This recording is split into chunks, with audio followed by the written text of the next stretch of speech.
Bien, je donne la parole à Paola Milani pour son intervention. Bon après-midi, merci pour cette invitation. Je suis désolée de n'être pas anglais, parce que je comprends qu'à ce moment-là, un collègue anglais, c'était plus intéressant que moi pour participer à ce débat. Et donc, on bouge, on va vers le sud de l'Europe. Et je m'excuse pour mon français, j'espère que vous puissiez me comprendre et je vous demande d'être un peu indulgente. Et je m'excuse aussi parce que c'est un peu tard, j'ai un avion à prendre, donc je ne pourrai pas beaucoup participer au débat. Alors, on m'a demandé de présenter l'approche italienne à beaucoup de questions qui ont été traitées aujourd'hui. Je n'ai pas l'idée d'être capable de faire ça. Ça veut dire que je ne pense pas qu'il soit possible d'identifier une approche, l'approche italienne. Je pense qu'on peut donner une idée d'un mouvement historique qu'on a vécu en Italie par rapport au placement des enfants. Et surtout, je voudrais donner un panorama de certaines expériences importantes qui sont en train de se dérouler dans le pays. Et du point de vue historique, vous savez que nous avons eu une grande histoire par rapport au mouvement de la déinstitutionnalisation. Ça veut dire un mouvement qui, à partir des années 60, a conduit à la fermeture des hôpitaux psychiatriques, des orphelinats, des établissements médicaux et psychopédagogiques, et à l'intégration des enfants handicapés à l'école. Dans la photo que vous voyez là, il y a Franco Basaglia, qui peut-être quelqu'un de vous connaît, qui c'est le psychiatre qui a commencé le mouvement à Trieste pour la fermeture des hôpitaux psychiatriques. Et donc, vous voyez, c'est une grande histoire qui met au centre les liens entre les personnes et les communautés plutôt que la ségrégation dans les institutions. Aux années 60, nous avions 250 000 enfants en orphelinat. Et un petit peu à la fois, ces enfants ces nombres d'enfants est baissé, jusqu'à la loi dont mes collègues parlaient beaucoup plus de moi de 2001, qui demandait la fermeture de tous les orphelinats. Et aujourd'hui, nous n'avons pas que des foyers et des familles d'accueil. Et nous avons 30 000 aujourd'hui enfants placés, enfants qui vivent hors famille. Donc il y a des possibilités d'accueil pour les enfants hors famille. Ça veut dire une certaine typologie d'accueil résidentiel en foyer et certaines autres typologies d'accueil des familles d'accueil. De l'accueil le plus léger, ça veut dire sans résidentialité, à d'accueil avec résidentialité complète dans une autre famille. Et c'est important de retenir que les familles d'accueil ne sont pas payées en Italie, tandis que les accueils en foyer sont payés par l'État. Et donc, bon, je vais vite, hein, parce que je vais couper certaines parties. Vous voyez une grande différence entre régions. Et donc, ça, c'est la raison pour laquelle je disais auparavant, c'est difficile pour moi de parler de l'approche italienne. Ça veut dire que l'Italie est un pays long, très diversifié, et les systèmes de protection de l'enfance est régionalisé. Ça veut dire qu'il n'y a pas un gouvernement de l'État, mais il y a une gestion, il y a un gouvernement par certaines lois, mais il y a une gestion des régions. Et donc, on ne peut pas tracer un retrait complet. Nous avons aussi un problème des données. Ça veut dire qu'un système informatique national sur les enfants dans les services de protection et pour les enfants placés, il a commencé le 1er janvier 2018. Donc, on a travaillé dans les dernières années années pour avoir ce système. Et ça veut dire qu'on n'a pas encore. Et donc, on a des données qui ne sont jamais mises au jour. Donc, par exemple, les données que vous voyez ici, ce sont les derniers que nous avons sur toute l'Italie, parce que nous avons autrement des données régionaux, et il s'agit des données de 2010. Donc, il y a aussi ces problèmes-là. Et vous voyez les tranches d'âge pour les enfants qui sont en placement. Et vous voyez que normalement, l'idée, c'est de privilégier le placement en famille d'accueil pour les enfants plus petits et les placements en foyer pour les enfants plus grands. Les causes du placement sont très diversifiées et je voudrais tout simplement porter votre attention sur deux données. Ça veut dire que tout simplement 1% des enfants en famille est orphelin. Les autres ont une famille et ils sont hors famille pour des autres raisons. La première, c'est le fait qu'ils vivent une situation de négligence parentale. Négligence, c'est une définition qui certains auteurs et certains documents internationaux posent dedans la notion de maltraitance et certains la posent auparavant de la maltraitance. Nous, on a beaucoup travaillé avec Carla Charité, qui est un collègue québécois, et des autres collègues québécois, qui nous ont appris à voir la négligence comme une carence significative ou une absence de réponse à des besoins d'un enfant. Et donc, ça me permet de dire que nous sommes en train de vivre un mouvement qui nous permet de nous centrer dans l'évaluation de ces enfants sur la notion des besoins.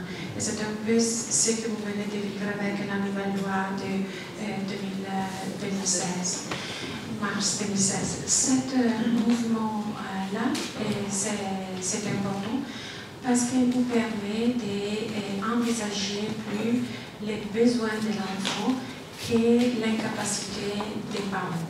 Et donc de travailler selon une approche participative. Parce que quand moi je suis capable d'analyser les besoins de l'enfant, ce que je peux faire dans la situation d'évaluation, c'est d'associer les parents à l'analyse des besoins de l'enfant, plutôt que me centrer sur les problèmes et les déficits que les parents démontrent. Et donc, quand les parents arrivent, c'est possible, avec cet encadrement théorique, demander à l'enfant, aux parents, pas Madame, Monsieur, quel est votre problème, mais Madame, Monsieur, comment vous voyez les besoins de votre enfant. Et donc, c'est un peu la base, cette approche-là, pour travailler d'une façon participative avec les parents. Et cette notion de négligence, c'est important parce que si nous avons ici l'effet que la première cause du placement, c'est la négligence, nous savons que grâce à cette théorie de la négligence qui vient de se développer dans les dernières années, la négligence, ce n'est pas considéré dans la recherche scientifique comme une raison pour blesser les enfants.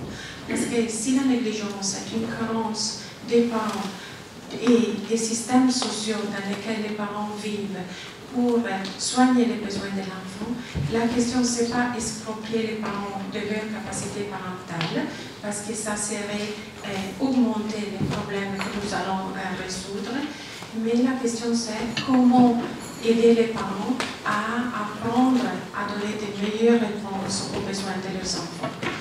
Et donc, le travail que nous sommes en train de faire, ce n'est pas de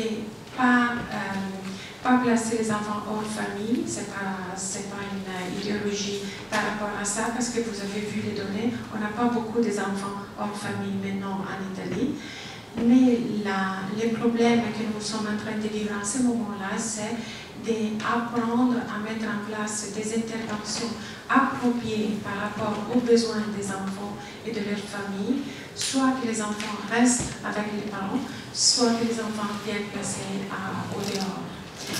Et nous avons beaucoup de difficultés, on a beaucoup d'admiration pour votre système par rapport à ça.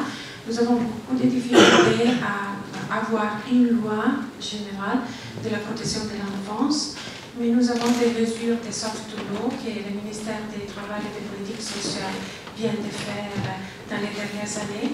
En particulier, nous avons eu des lignes guides sur l'accueil familial, sur l'accueil en foyer et sur les familles en situation de vulnérabilité. Et dans ces trois documents qui sont en train un peu de renouveler les systèmes, quelles sont les notions de base qui, nous, en tant que chercheurs, on a cherché de faire avancer dans la pratique dans ces documents-là. Alors, avant tout, une notion de parentalité, pas comme une notion on-off, on est bon parent ou on est mauvais parent, mais comme une construction complexe, multidimensionnelle. Et être parent signifie être capable de mettre en place un répertoire de fonctions de soins, certains visibles, les autres invisibles, en réponse aux besoins spécifiques de l'enfant. Et donc, je ne sais pas si vous avez entendu, mais même dans les films, il y avait beaucoup de fois cette notion qui émergeait. Moi je suis un bon parent, ces parents-là ne sont pas des bons parents. Hein. La réalité, et la littérature et l'observation nous expliquent que la parentalité est articulée sur plusieurs dimensions et il y a une capacité de certains parents d'exercer certaines dimensions et pas certaines d'autres. Et donc demande une articulation de l'évaluation beaucoup plus approfondie.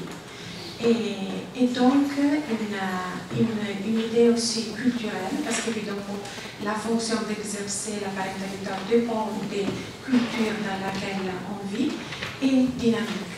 Ça veut dire que beaucoup des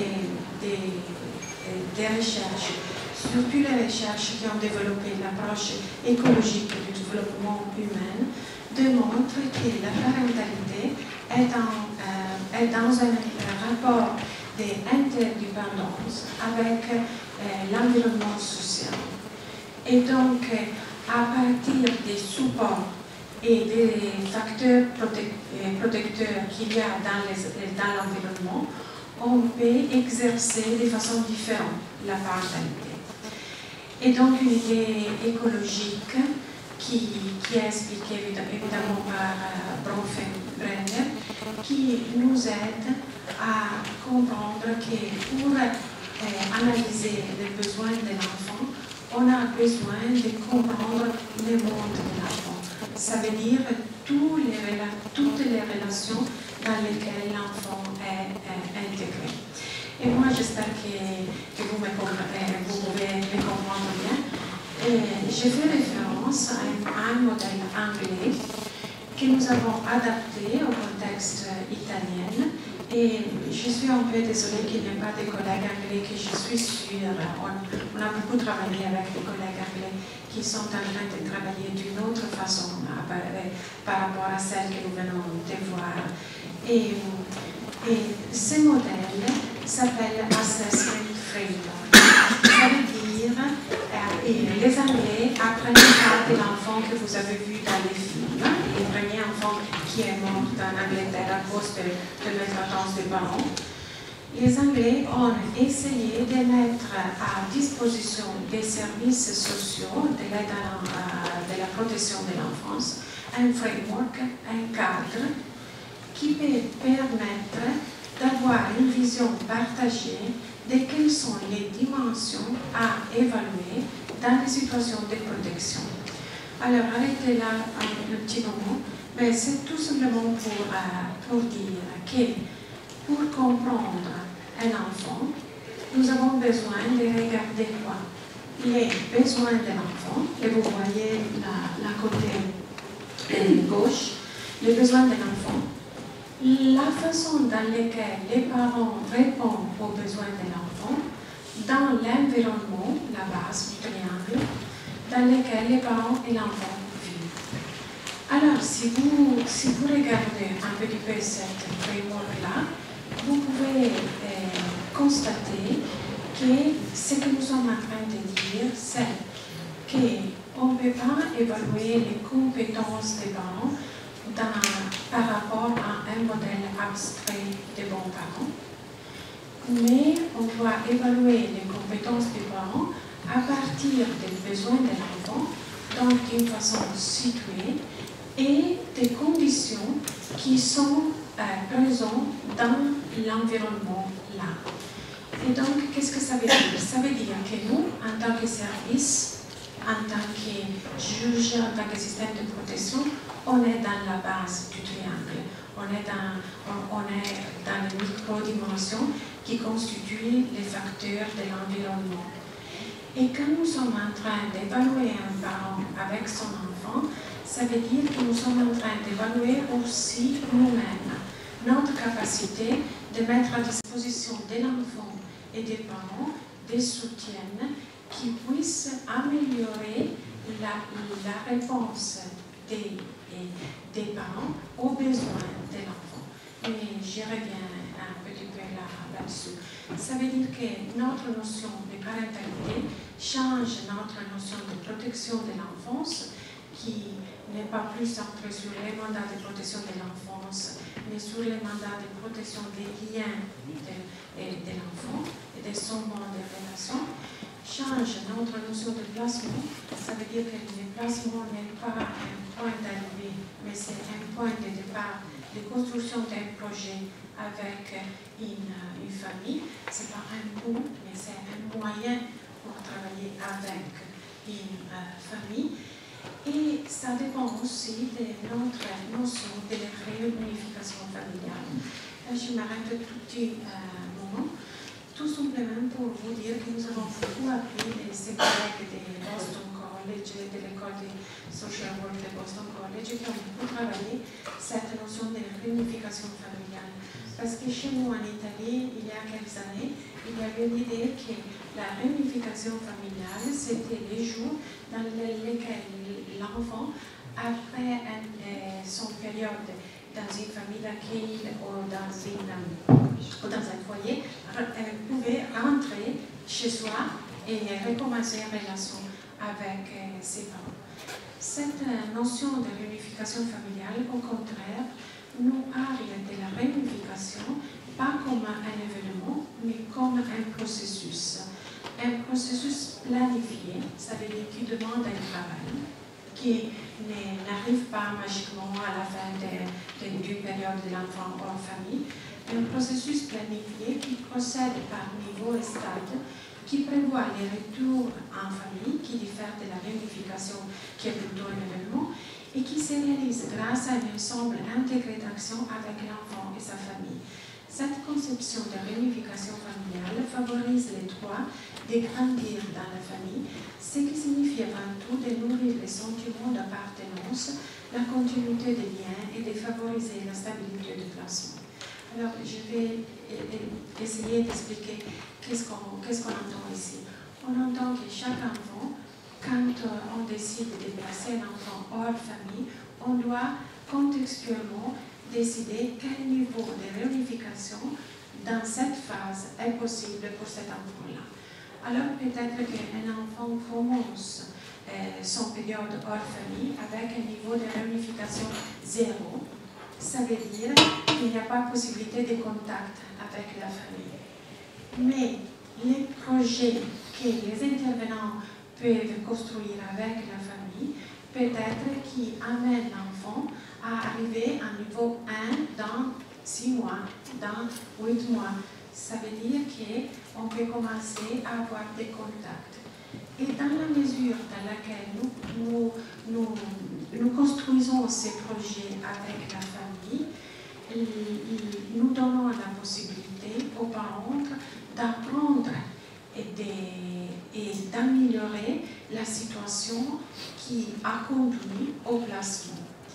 Et donc, on peut aussi avoir des enfants qui viennent placer, parce que, comme on venait de dire ce matin, peut-être, je ne suis pas sûre, mais peut-être qu'il y a des parents impossibles. Mais cette définition, cette théorie nous amène à comprendre que c'est dans ces cas-là, des parents impossibles, on peut avoir un niveau minimal des réunifications, on peut avoir un niveau 1, d'aller en adoption avec un cahier de photos, hein, ou on peut avoir de toute façon un sentiment d'appartenance. Donc la question, ce n'est pas de privilégier les liens de sang, mais c'est celle-là de donner la possibilité à l'enfant d'avoir une identité narrative. C'est le mot aurait dit une identité narrative. Ça veut dire une connaissance de son histoire, un sentiment d'appartenance à sa famille et une capacité de construire une narration de sa vie sans fracture, sans trou noir. Alors, dans cette idée, si nous avons parlé de la parentalité comme une construction complexe de l'individu adulte qui peut être appris, qui est dynamique, qui a un rapport avec le contexte social, on doit parler d'évaluation de la même façon. Ça veut dire qu'évaluer ne demande pas seulement une capacité de diagnostic, mais demande une capacité de construire des analyses des situations de l'enfant, du monde de l'enfant, avec les parents et en vue d'un changement. Ça veut dire ce que nous appelons évaluation participative et transformative. Cette évaluation-là est expérimentée en ce moment-là dans un grand projet national dont je ne sais pas si j'ai la chance ou quoi d'être responsable. C'est le projet PIPI. Il s'appelle PIPI parce que c'est un programme d'intervention pour prévenir l'institutionnalisation. C'est l'acronyme, mais en italien, PIPI c'est Fibra Predazione. Donc, vous comprenez la résilience et tout ça.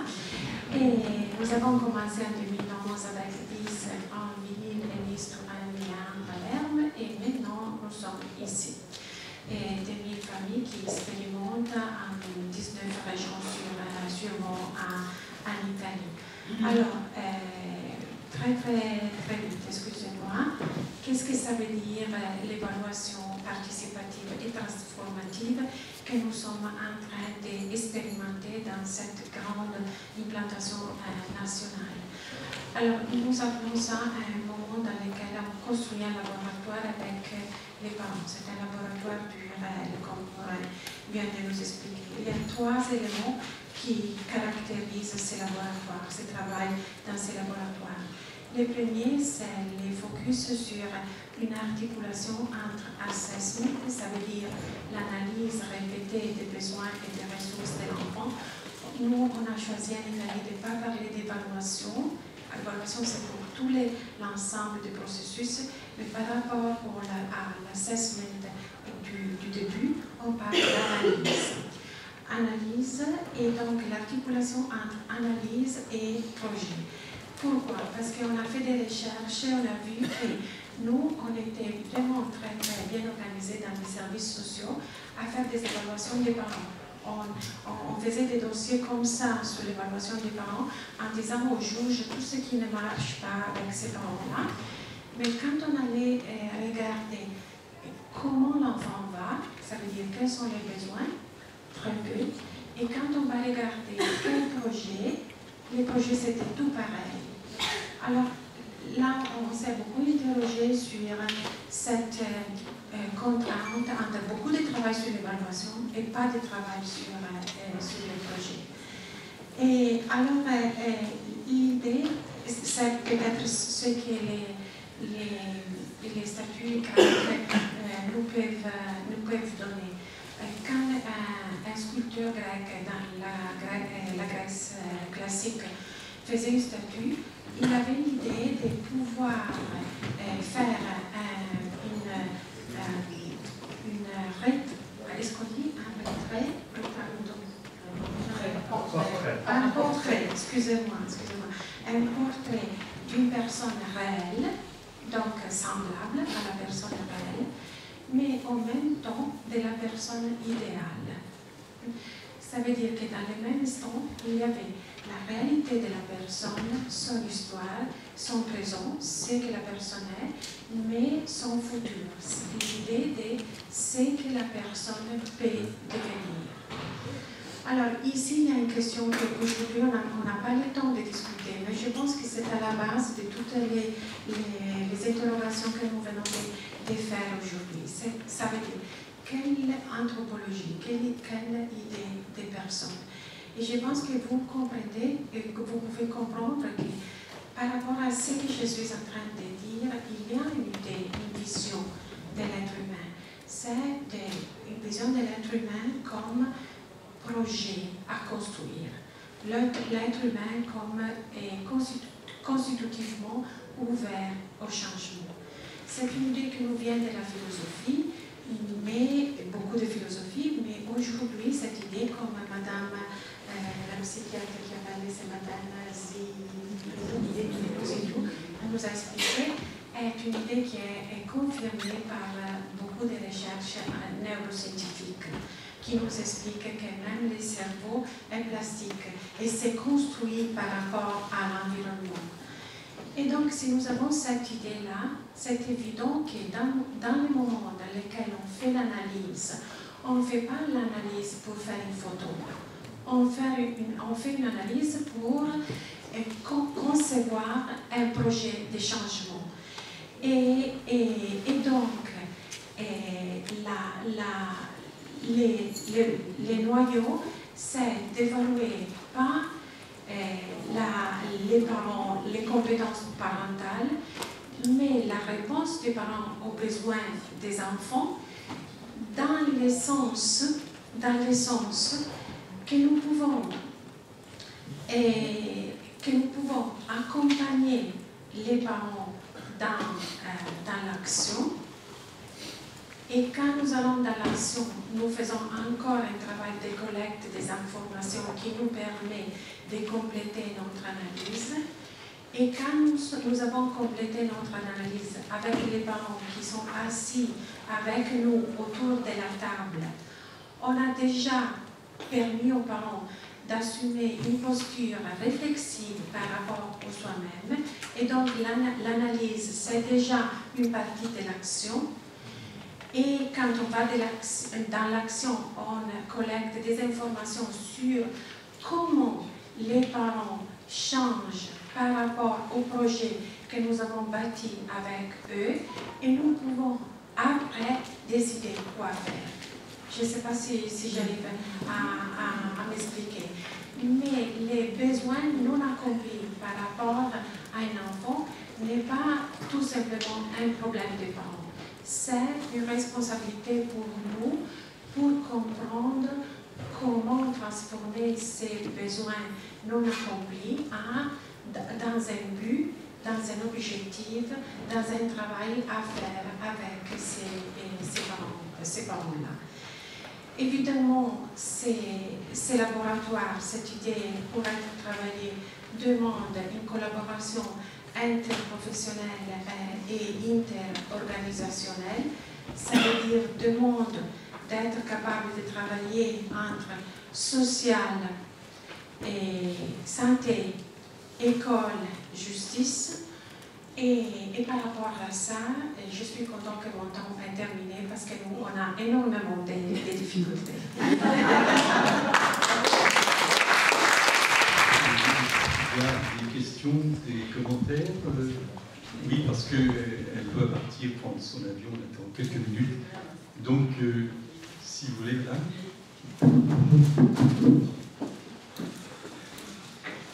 Madame Fibron, directrice du service d'assistance éducative en milieu ouvert Paris-Caspitzer. Donc madame, vraiment je suis très très intéressée par votre discours qui me renvoie quand même beaucoup à la systémie, puisqu'on pratique assez la systémie dans certains pôles. On retrouve l'idée du triangle, du réseau et de la démarche réflexive et participative. Ça, on est en plein dedans au jour d'aujourd'hui avec la loi de 2016 où on doit, dans le cadre judiciaire, dans le cadre de l'assistance éducative, cadre judiciaire, mobiliser de plus en plus et travailler en coopération avec la famille, même si nous sommes dans une mesure contraignante. Donc nous essayons au maximum de développer effectivement les ateliers familles, les actions collectives, de groupe. Et nous sommes dans des démarches réflexives où nous menons projets et actions en parallèle et réflexions autour des projets que nous menons, que ce soit des projets collectifs et individuels. Donc ça fait très écho, je voulais simplement vous dire cela. Et donc ça s'appelle Pipi. Vous pouvez nous redonner la signification, on peut le retrouver sur Internet, mais je trouve ça intéressant de nous rappeler cela. Merci en tout cas. Il n'y a pas de question véritablement, c'est plutôt un écho.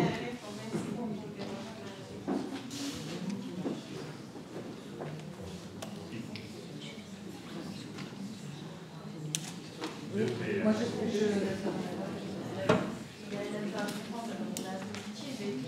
vous êtes aussi en but au MNA, mineurs non accompagnés. Tous les mineurs étrangers qui arrivent à Lampedusa, parce qu'ils font Lampedusa Metz, en l'occurrence, certains.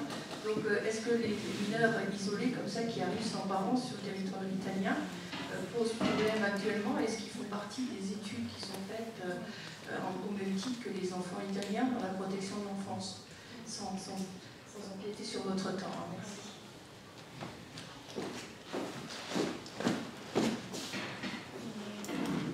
Merci de l'écho et merci de cette question.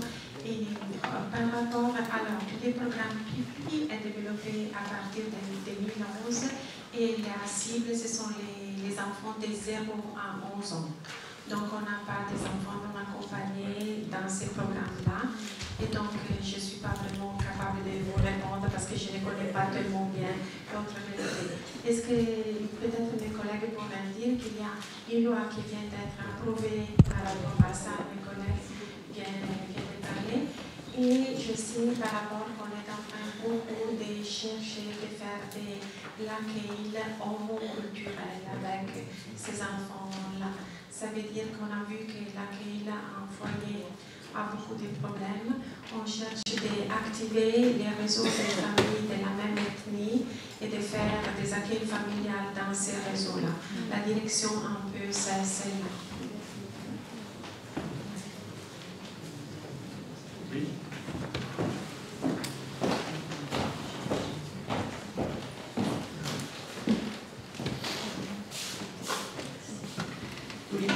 Ça faisait aussi écho aux pratiques sur les mesures d'assistance éducative en milieu ouvert en France, sur l'accompagnement des familles, et qui suscite de grandes réflexions, puisqu'avec les tensions financières, on a de plus en plus de mesures qui sont en attente, qui sont exécutées plusieurs mois après que le juge les ait décidées, et où les éducateurs, quand enfin ils interviennent une fois par mois, ce qui pose franchement la question de la qualité du travail accompli. Donc moi je voulais savoir quels sont les moyens qui accompagnent votre programme PIPI et quelle est la fréquence des interventions pour que ça prenne sens.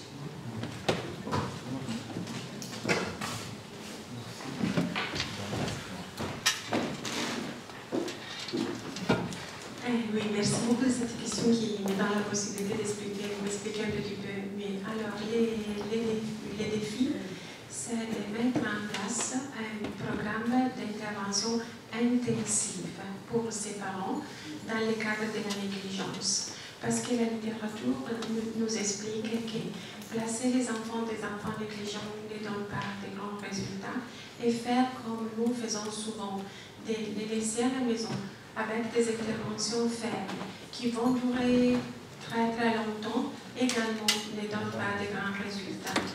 Alors les défis, notre hypothèse de recherche, c'est qui peut-être laisser les enfants chez les parents, mais avec un soutien intensif et défini dans les temps. Il y a un type 0, un type 1, un type 2, de plus ou moins 18-24 mois pour chaque famille. Ça peut nous donner plus de résultats. Mais comme ce sont des enfants qui sont dans ces familles négligentes, évidemment, l'accompagnement doit être intensif. Donc, on a 4 dispositifs d'action. L'accompagnement éducatif à domicile, nous appelons dans une façon un peu différente. Ça veut dire que ce sont des éducateurs qui sont chez la famille ou dans l'environnement de la famille, mais au moins 3 fois par semaine ici dans le pays. il y a les groupes de parents, ça veut dire que les parents sont invités à participer à des groupes de soutien par rapport aux compétences parentales. Il y a des familles qu'on appelle des familles soutien, une forme de solidarité entre familles. Donc chaque famille cible du programme a une famille bénévole qui soutiennent les projets et qui travaillent dans l'équipe des professionnels. Et dernièrement, il y a un grand dispositif qui nous fait travailler énormément, qui c'est le travail avec l'école. Ça veut dire qu'on est en train de chercher d'impliquer de plus en plus l'enseignant dans l'équipe multidimensionnelle et de faire en sorte que chaque enfant a un projet et pas beaucoup de morceaux de projets pour chaque enfant. Parce que chez nous, ces enfants-là ont un projet à l'école, un projet au service social. Beaucoup de fois, il y a des psychologues, des psychiatres, des adultes qui interviennent, qui ont un autre projet. Et donc, le thème est essayer d'encadrer et construire un projet où il y a partenariat entre les différents acteurs et communication, de façon que la famille soit vraiment dans une démarche de changement. Je ne veux pas parler tant pour mon collègue et je m'excuse encore pour l'horaire de l'avion, mais il n'y avait pas beaucoup de choix. Merci. La parole donc à Joseph Nielsen, qui est juge honoraire aussi au tribunal de Milan. Juge honoraire, c'est une signification différente. Les assesseurs français, cela veut dire qu'il n'est pas professionnel à temps plein, mais qui participe d'une façon très active et à l'instruction et aux audiences du tribunal des mineurs, avec 2 juges professionnels et 2 juges assesseurs et honoraires. Et Joseph Nielsen a été président de l'Association internationale des magistrats de la jeunesse et de la famille pendant 4 ans et est également actuellement président de la section européenne. Je vous laisse la parole. Merci Daniel, c'est toujours un plaisir de venir chez vous à Paris. Quelqu'un d'entre vous me connaît déjà.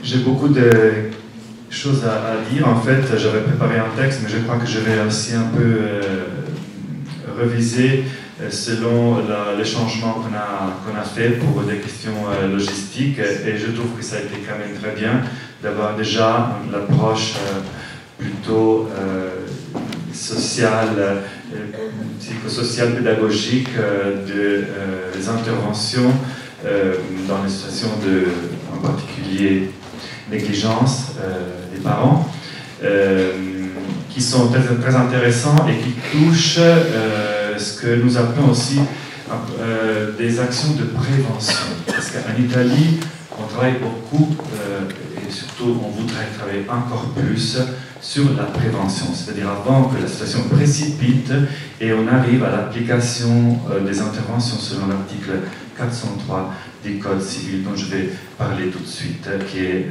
un article qui a été adopté avec le Code civil en 1942, donc vous imaginez, ça fait très longtemps et n'a jamais été modifié.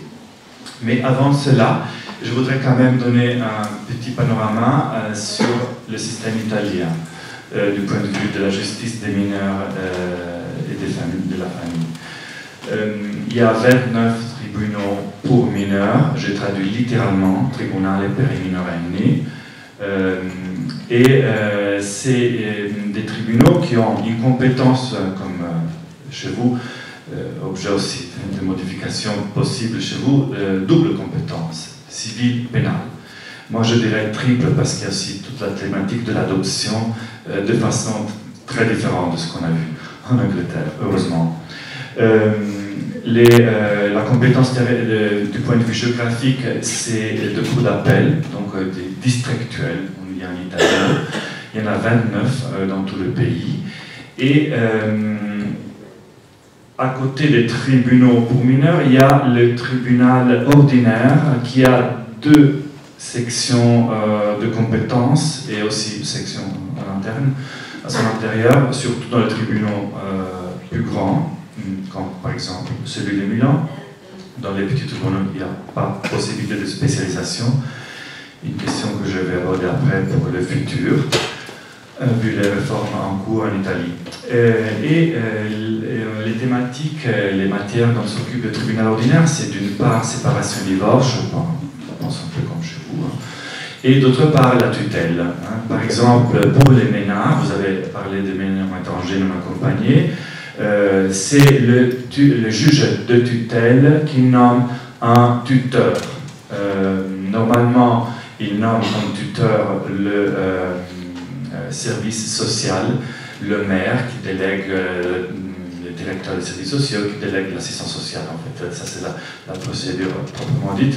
Mais pour finir, c'est l'assistance sociale qui est nommé tuteur pour un certain nombre de mineurs étrangers non accompagnés. À Milan, une assistance sociale s'occupe environ de 80 à 100 mineurs étrangers non accompagnés. Vous voyez la difficulté d'une action concrète vis-à-vis de chacun.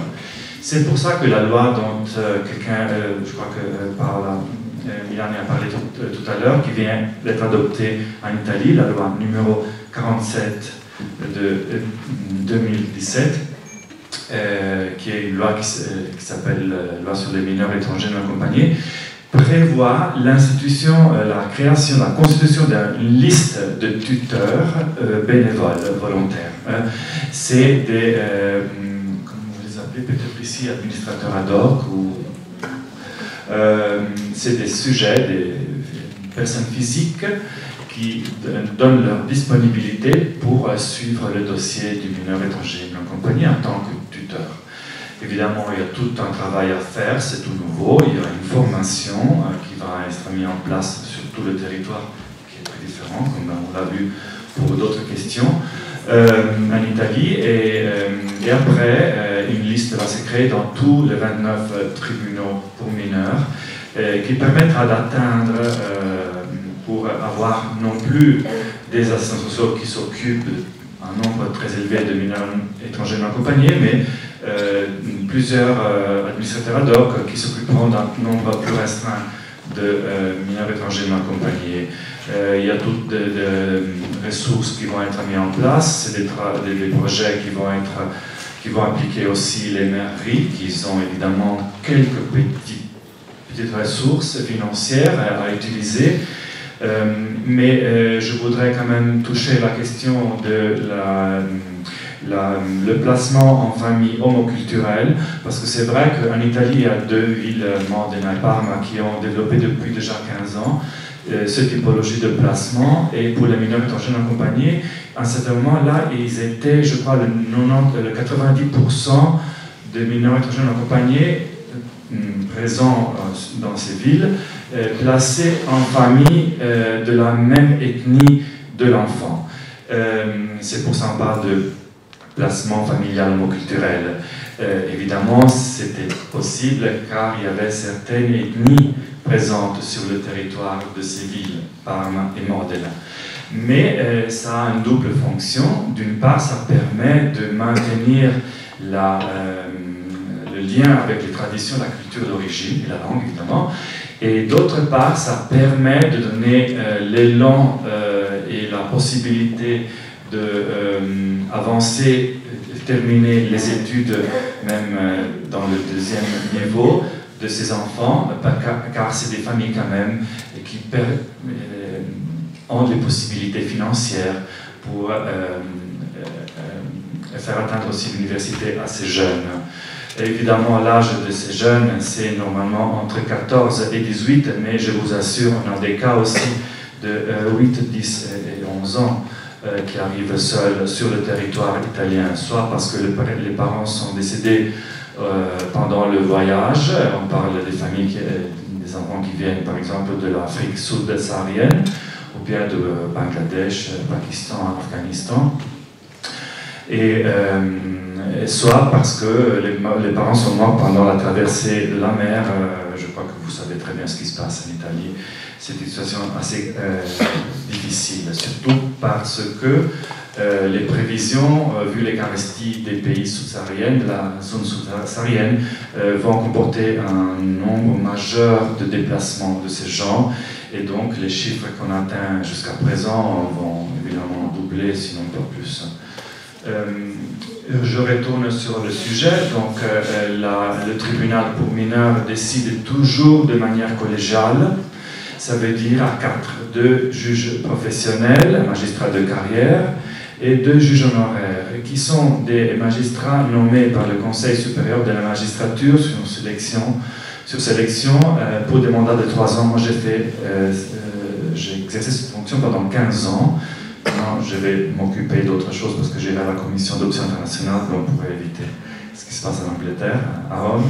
Mais c'est une fonction qui est exercée par des personnes qui ont des compétences sur les droits des mineurs dans de différents backgrounds professionnels. Ça peut être un neuropsychiatre enfantin, des pédopsychiatres, pédagogues, assistants sociaux, éducateurs, juristes, comme moi d'ailleurs, et autres, et criminologues surtout. Ils sont détachés normalement dans les gros tribunaux sur certains sujets, spécifiquement par exemple le pénal plutôt que l'adoption, ce qui permet de se spécialiser encore plus. Et l'échange est fondamental dans la chambre des conseils, qui est la phase de décision dans toutes les procédures civiles d'adoption. Le pénal, évidemment, est une procédure un peu différente, mais évidemment, ça existe aussi. Et c'est le seul secteur, le pénal, où on ne décide pas toujours à 4.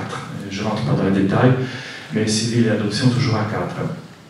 Et c'est le support des juges honoraires est important, car il y a une approche multidisciplinaire, c'est-à-dire qu'on essaie de voir l'enfant dans la situation dans laquelle il est né en 360 degrés. Donc, soit sur les aspects psychologiques, sociaux, économiques, tous les éléments.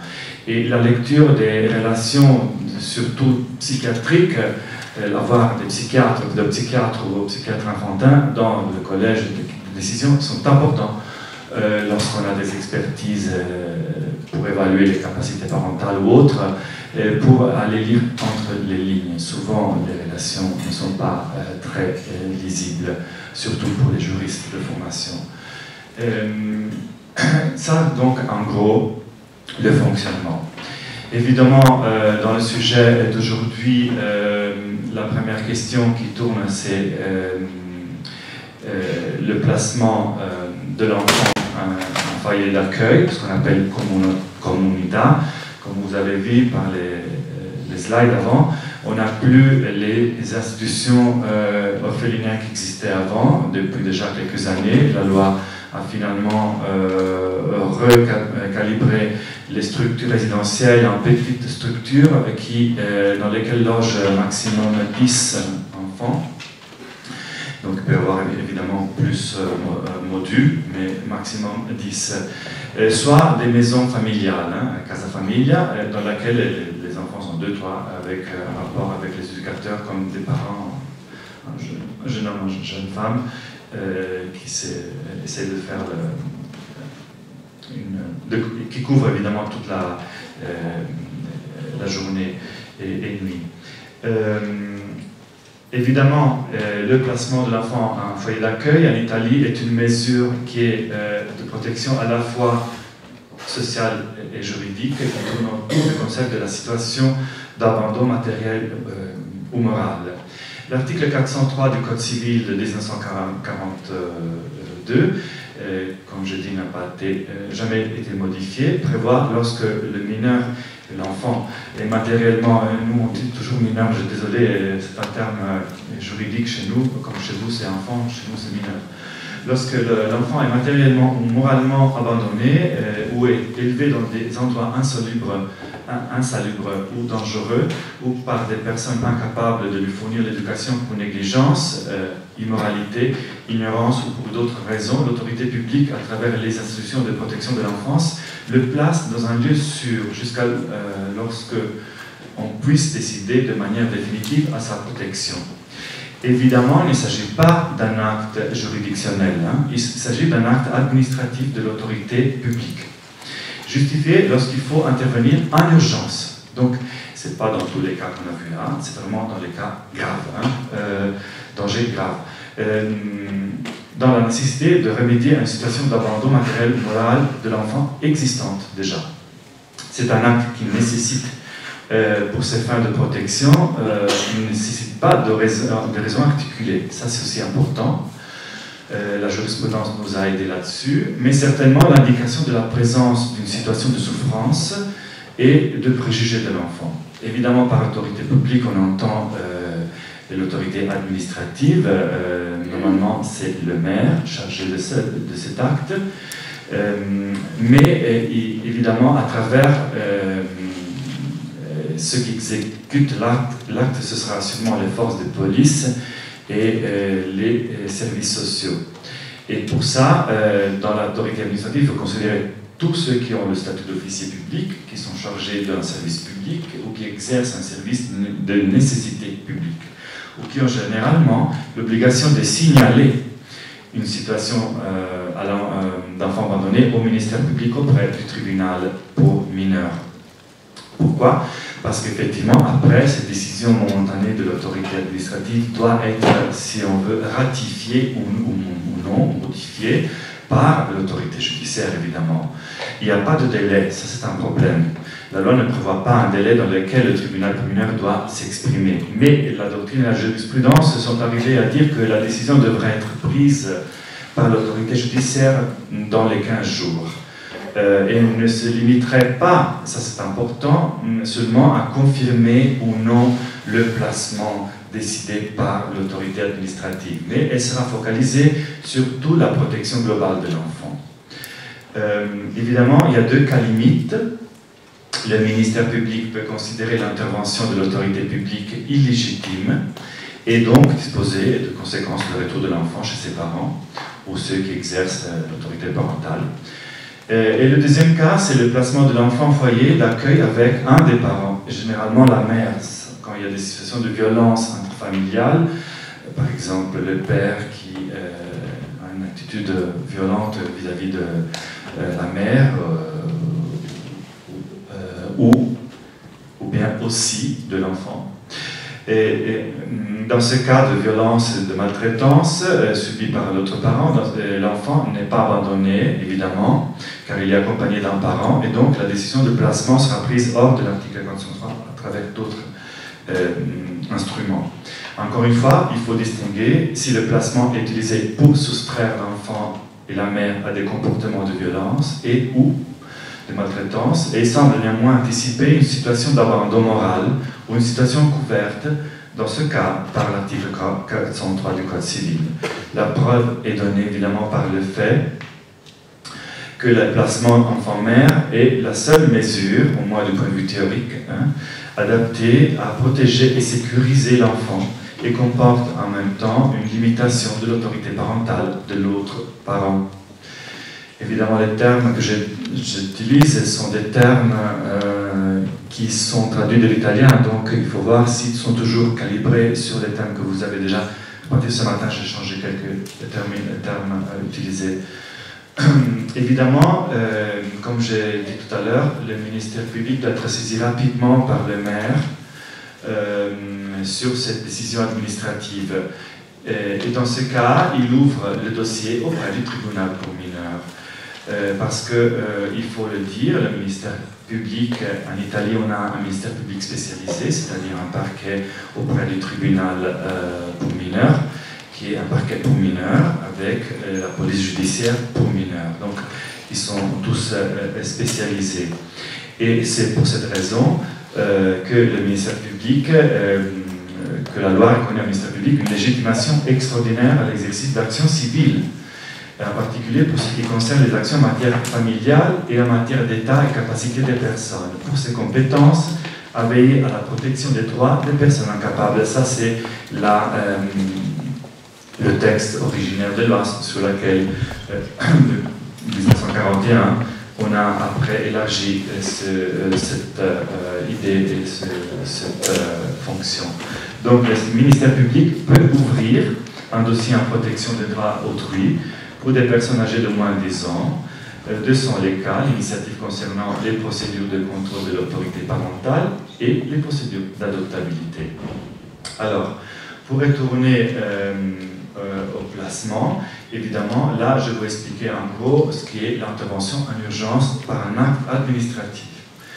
Et il est évident qu'il existe aussi une intervention de l'autorité judiciaire, soit après cet acte administratif, soit parce qu'on a ouvert sous signalement arrivé au ministère public un dossier auprès du tribunal de mineurs pour contrôle, pour une procédure de contrôle de l'autorité parentale ou bien pour une procédure d'adoptabilité qu'on verra tout à l'heure. Donc on part par la procédure de contrôle de l'autorité parentale. Je vais tout de suite dire, puisque ça a été un peu l'objet de l'intervention précédente,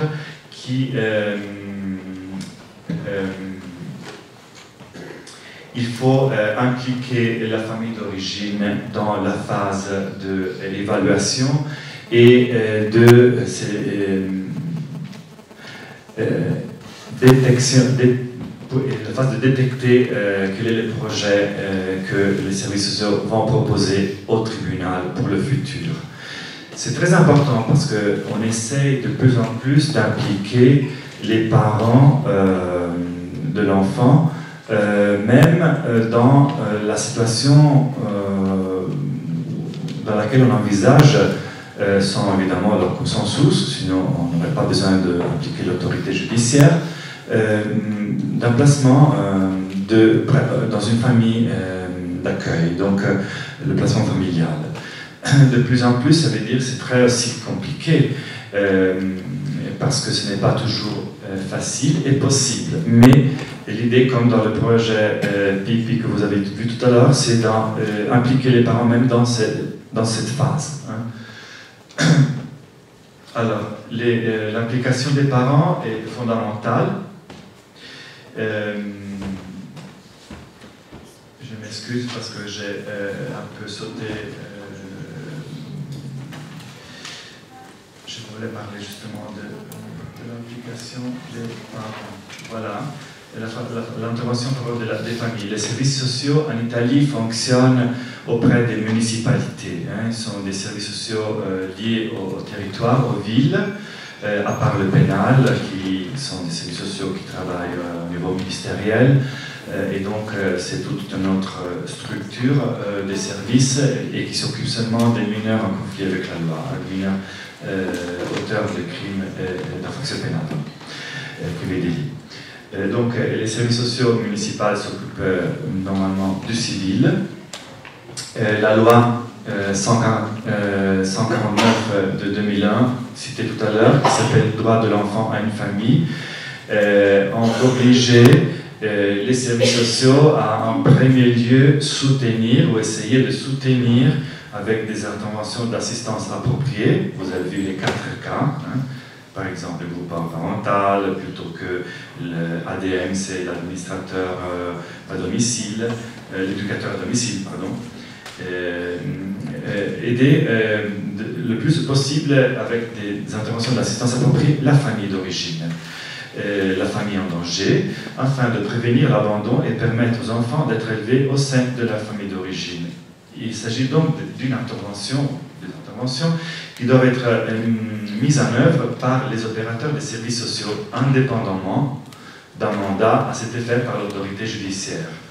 Évidemment, un mandat est indispensable lorsqu'il n'y a pas le consensus des parents biologiques. Pour être clair.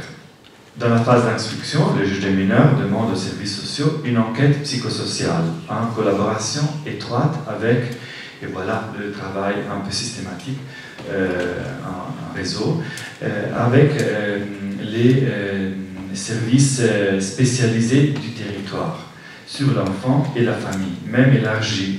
Donc le nombre de composants, l'environnement, les conditions de vie, même en assemblant toutes les informations et les documentations appropriées auprès des institutions et des bureaux de l'administration publique, par exemple l'école, pour vérifier les conditions psychologiques actuelles, la structure de la personnalité des parents, leurs conditions de vie, l'existence de situations d'abus d'alcool ou de drogue, les compétences parentales compte tenu de la présence d'autres membres de la famille élargie qui pourraient exercer des fonctions parentales vicariantes.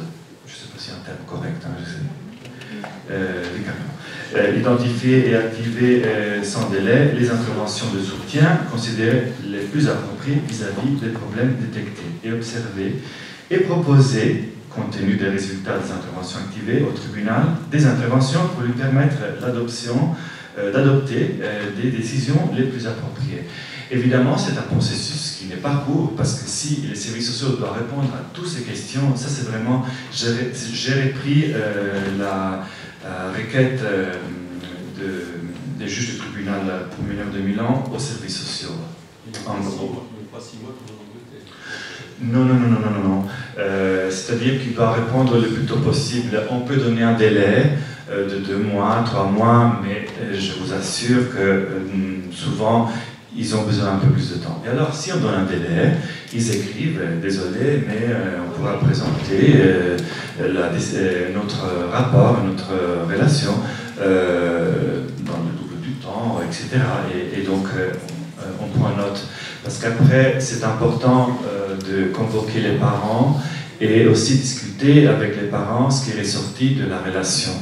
Même si c'est un travail qui fait le service social, c'est important pour le juge de mineur, le tribunal pour mineurs, d'avoir aussi un moment dans lequel le tribunal s'aperçoit directement de ce qu'est la perception des parents, s'ils ont compris pourquoi le service social propose un certain projet qui implique un placement familial, peut-être pour un temps aussi déterminé, ou bien ils n'ont pas compris, c'est pas clair du tout. Alors c'est important que le juge prenne du temps pour avoir ce moment avec les parents. De plus en plus, les parents ont la possibilité de se présenter avec un avocat. Dans la convocation, le juge doit toujours dire que les parents ont droit à un avocat nommé d'office. Et lorsque les parents n'ont pas les moyens, alors il y a tout de barème et il y a un système assez rapide, un mois ou 2, pour les barreaux d'évaluer une fois qu'il y a une demande d'avocat nommé d'office pour vérifier si les parents ont le droit ou non à un avocat d'office. De conséquence, les parents pourront participer avec un avocat. Je dis pourront parce que ce n'est pas obligatoire. Là, on n'est pas dans une procédure contentieuse. Hein. On est dans une procédure qu'on appelle volontaire. Et c'est ça l'objet de la réforme dont je vais vous parler tout à l'heure, qui pose des critiques. Parce que selon certains avocats, les tribunaux pour mineurs ont un pouvoir très élargi, vous pouvez comprendre, parce que toute décision peut être prise. Évidemment, on peut faire recours à une décision définitive du tribunal pour mineurs, ce sera la cour d'appel compétente, etc. Mais il est vrai que c'est une procédure qui prévoit très peu de normes procédurales. Et donc, ça pose quand même quelques problèmes dans la pratique.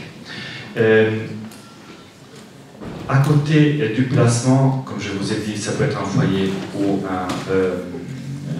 en famille, ce que la loi citée tout à l'heure a essayé de pousser en plus. Même la loi sur les mineurs étrangers non accompagnés qui vient d'être approuvée prévoit comme solution plutôt le placement familial que le placement en foyer d'accueil. Je dois dire que jusqu'à présent, les mineurs étrangers non accompagnés sont normalement placés, à part les expériences que je vous ai citées tout à l'heure du Parlement, placés en foyer d'accueil et non pas en famille. Lorsque un enfant se trouve en état d'abandon, là on change complètement de sujet. Donc lorsqu'il est impossible de prévoir le rétablissement des compétences parentales dans un délai compatible avec les besoins de l'enfant pour un environnement familial stable et un développement serein et équilibré, comme une des décisions de la Cour de cassation a rendu. Évidemment, on parle donc d'un état d'abandon, ce qui ouvre une autre procédure. Une procédure qui est la procédure d'adoption et qui prévoit la nomination obligatoire, dans ce cas, de l'avocat pour les parents, et la nomination obligatoire, mais ça ne s'applique pas de telle manière dans tous les pays, aussi d'un curateur spécial pour un avocat pour l'enfant. C'est très important de le savoir. Pour ce qui concerne l'adoption, c'est l'article 8 de la loi de 1983, qui est la première qui a subi plusieurs modifications jusqu'à celle de 2001.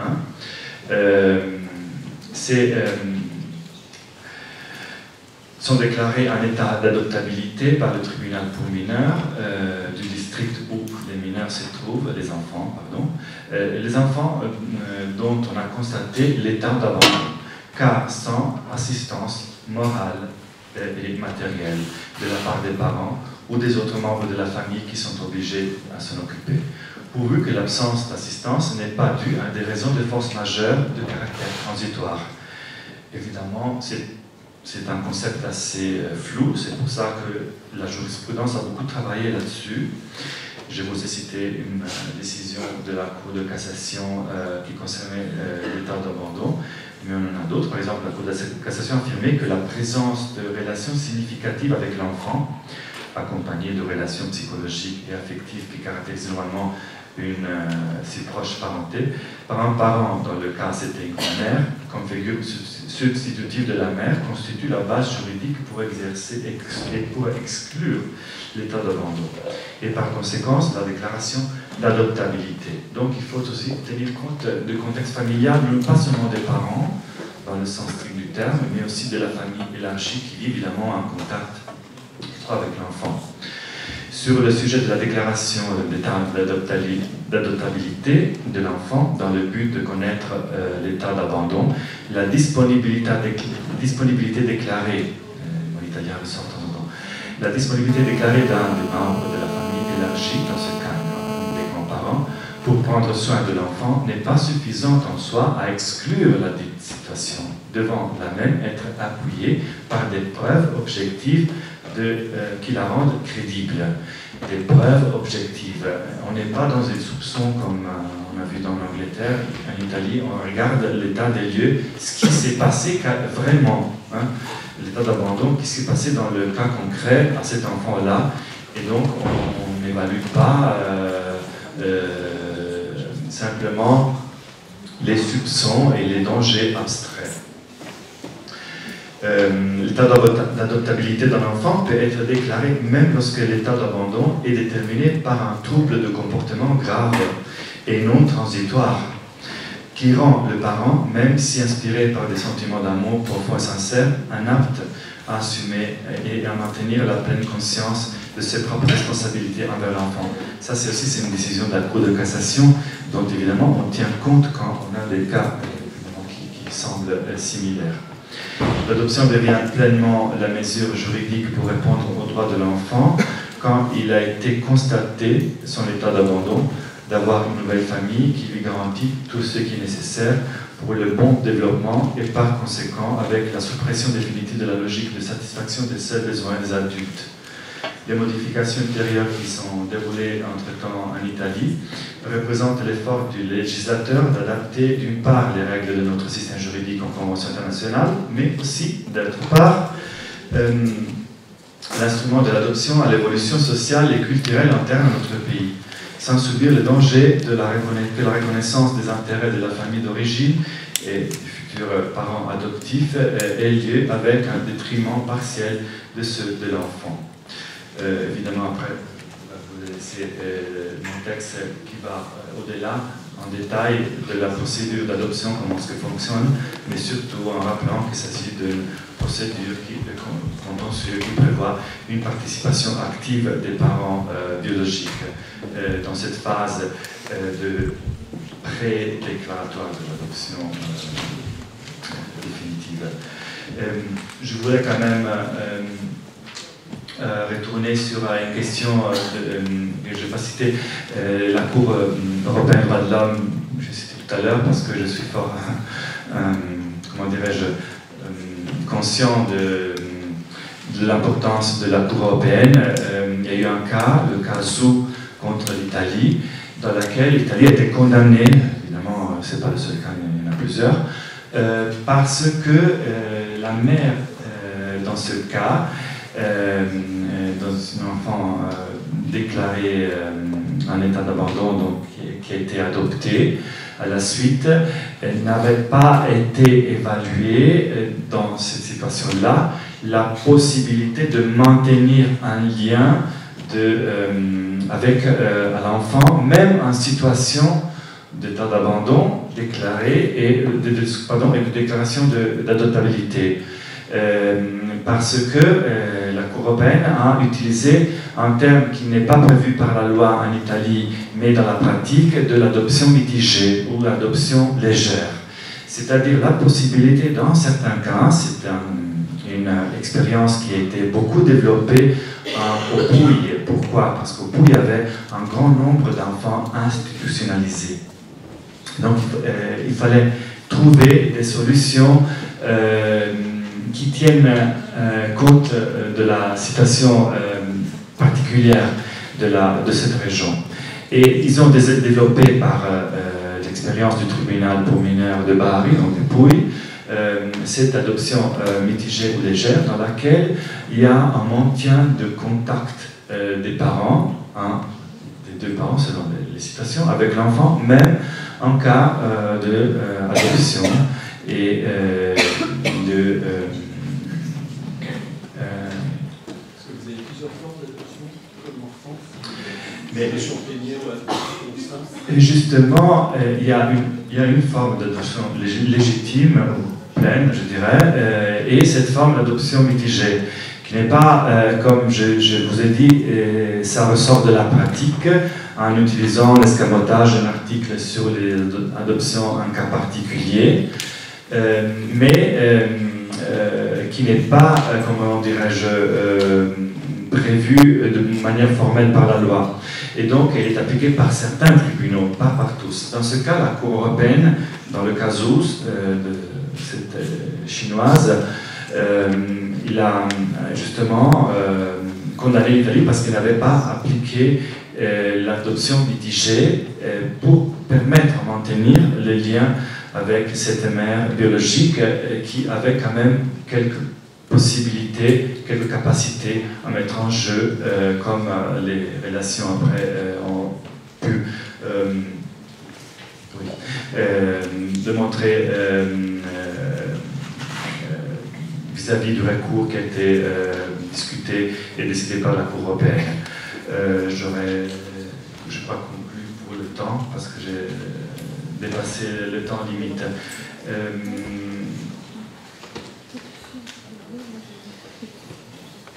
Juste un mot sur la réforme. Je m'excuse, mais là, vraiment, c'est important parce que ça peut toucher aussi la France, vu qu'on est pays voisin et on sait très bien que voir ce qui se passe chez les voisins, qui peut nous intéresser, peut intéresser notre législateur ou notre gouvernement, c'est toujours important. Alors, à ce moment-là, en Italie, il y a une réforme en discussion à la Commission de justice du Sénat qui prévoit l'élimination du tribunal pour mineurs. C'est une réforme catastrophique, je vous le dis clairement, même si ça ne touche pas mon siège actuel, parce que, comme je vous ai dit, je vais travailler à Rome, dans un secteur lié aux tribunaux, mais avec une fonction différente sur les accords bilatéraux, donc avec les pays d'origine des enfants étrangers adoptés. Donc, je le dis parce que je le sens vraiment, même si ça ne touche pas ma position actuelle. Ce projet de loi est conçu, comment dirais-je, sans une pensée derrière. Je le dis parce que dans les 2 ans de discussion, il a changé plusieurs fois de position. Au départ, c'était création d'un tribunal de la famille, qui peut être intéressant, ça dépend comment. Deuxièmement, c'était attribuer toutes les compétences au tribunal pour mineurs, c'était très bien. Et maintenant, c'est éliminer les tribunaux pour mineurs et créer des sections spéciales auprès du tribunal ordinaire. Comme il n'y a pas un budget prévu par le projet de loi, évidemment, un projet de loi ordinamentale qui coûte 0, ça vaut 0. Parce qu'il n'y a pas de ressources qui sont mises en place pour son application. Ça veut dire très clairement que toutes les compétences, donc double compétence, que je disais tout à l'heure, tribunal pour mineurs, mais aussi adoption, mais aussi tutelle et aussi séparation divorce, à un seul juge. Au niveau districtuel, donc au niveau les 29 districts de cour d'appel italien, ça peut fonctionner. Parce qu'on change le nom. Tribunal pour mineurs, c'est une section spécialisée de tribunal ordinaire. Mais au niveau de tous les tribunaux ordinaires petits, l'idée d'avoir un juge de proximité, je trouve que c'est très important, comme ça se passe chez vous, évidemment. Mais s'il n'y a pas de ressources, il n'y aura pas de section spécialisée. Point. Et au niveau des tribunaux petits, qui y en a des centaines. Donc évidemment, c'est un problème important. L'autre problème, c'est qu'au niveau du parquet, il est prévu pas une section spécialisée du parquet, mais un groupe de travail spécialisé. Ça veut dire que ça va dépendre, selon le projet de loi, de la volonté du chef du parquet. Alors, vous voyez bien, c'est à Palerme, où il y a d'autres urgences, des mafias et criminalité organisée. On ne va pas créer un groupe de travail spécialisé pour ça.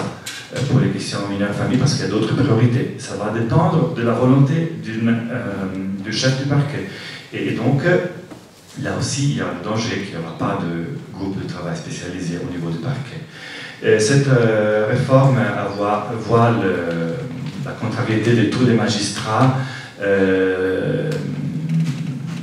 pour les mineurs ordinaires et les mineurs, des tribunaux ordinaires aussi, et professionnels et honoraires.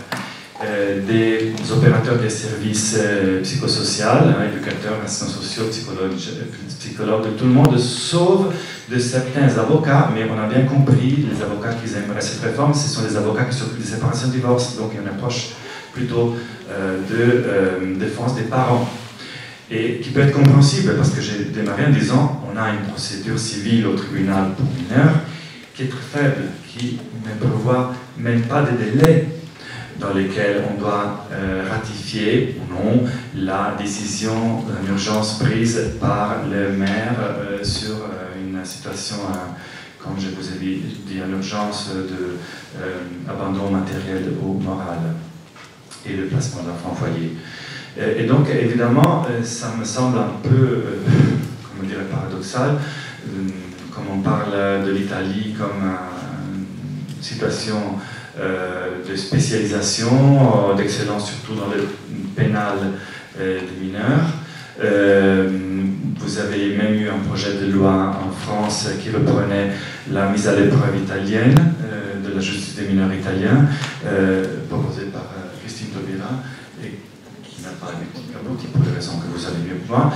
Mais pour dire qu'il y a des expériences de l'Italie qui sont aussi changées à l'étranger. J'ai vu aussi des codes des mineurs de la famille des pays de l'Afrique ou de l'Afghanistan qui reprenaient le système italien. Donc je trouve que vraiment ce serait une, comment dirais-je, catastrophique si cette réforme puisse être adoptée. Voilà. Je voulais juste vous en parler. Il y a une pétition en Italie, on est en train de la traduire, donc je serai en contact avec Daniel. Si on a aussi une version en anglais ou en français, vous pouvez bien sûr la signer. Merci.